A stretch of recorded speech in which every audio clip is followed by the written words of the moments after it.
This is truly one of the worst stories I've heard since I've been in real estate, and it's not uncommon.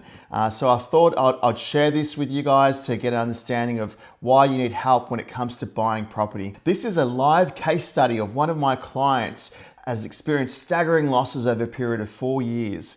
So the property was purchased from, I think, some sort of advert. That's essentially how he bought it. He didn't receive any help from any buyer's agents. Once I received the keys to the property, we'd found tenants. Within a couple of months, we'd actually created a small list of repairs that were needed to get done, and all of them seemed quite minor. Essentially, the property was under a construction warranty for the first 3 months. So it was the builder's job just to go out there and repair anything that they were supposed to repair. They were responsive to a certain degree when we started giving them lists of things that need to get repaired.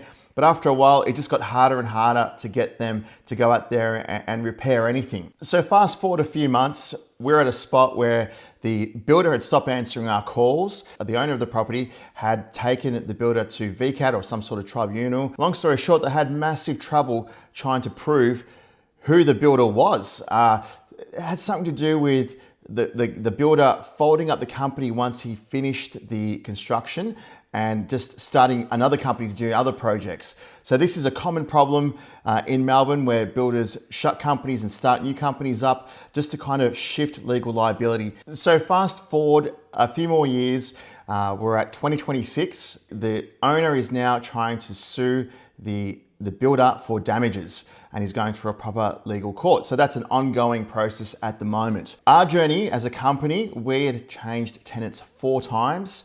We have got ongoing maintenance issues that's actually destroying parts of the property. Releasing fees, finding tenants, vacant time on market. I worked that out to be about $11,500. So general repairs, some of the issues that we'd experienced through the defects were things like leaking air conditioners. We'd found mold and water under the timber floors. We'd had to cut up a couple of walls to try and stop leaks from happening. Leaking showers, doors with draft problems. We've had issues with leaks in tap fittings. The cupboards weren't assembled correctly. The list just kept going on and on.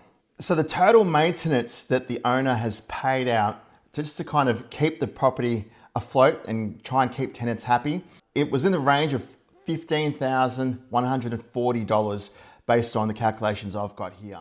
So I've done a bit of work just to kind of track the transactions that have happened in the building since all the properties have settled. In 2022, which is one of the first sales, there was a $59,000 loss in apartment 212. In 2023, we had a $77,000 loss in apartment 303.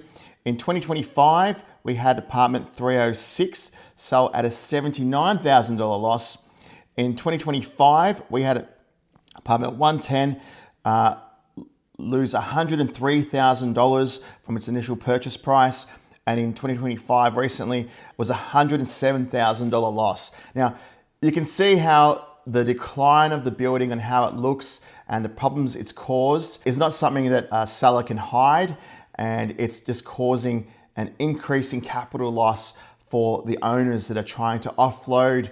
If the owner was to sell the property today, he stands to make about a $100,000 loss based on what's happened with the other apartments in the building.